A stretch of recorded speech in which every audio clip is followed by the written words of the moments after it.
செம்மையான ஒரு இடத்துக்கு தாங்க இன்றைக்கி வந்துக்கிறோம். இந்த இடத்த பார்த்துட்டு நான் கொஞ்சம் நேரம் அப்படியே பிரமிச்சு போயிட்டேன். இப்படி எழில் கொஞ்சம் அழகு வண்ணம் பூத்த ஒரு கிராமம் மாதிரி இந்த ஒரு இடம் இருந்தது. இது எங்கேயுமே கிடையாதுங்க. பொன்னேரி அடுத்து ஒரு கிராமம் இருக்குதுங்க, ஆலாடுன்னு. அந்த சைடு தாங்க இருக்குது. சுற்றிலும் வீடு இருக்குது. அதுக்கப்புறமா ஃபுல்லாகவே இந்த விவசாய நிலம் தாங்க. இதை பார்க்கும்போது அப்படியே மனசில் அப்படியே பரவசமாக வந்துச்சு.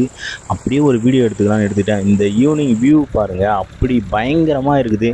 நாற்று இருக்குது, பக்கத்தில் சேடை அடிச்சுட்டு இருக்கிறாங்க. அப்படி அந்த பனை மரம் எல்லாமே பார்க்க ரொம்பவே பயங்கரமாகவே இருந்துச்சு. அப்படியே ஒரு வீடியோ எடுத்துகிட்டு வந்தேன். இந்த இடத்துக்கு எதுக்கு நம்ம வந்தோம்னு பார்த்தீங்கன்னா, நம்மளோட கேஜில் வந்து மொத்தமாக காலி ஆகிடுச்சு. அதனால் அதை வந்து கைலாங்கடையில் போட்டுட்டு புதுசாக ஒரு கேஜில் வாங்கலான்னு வந்தோம்.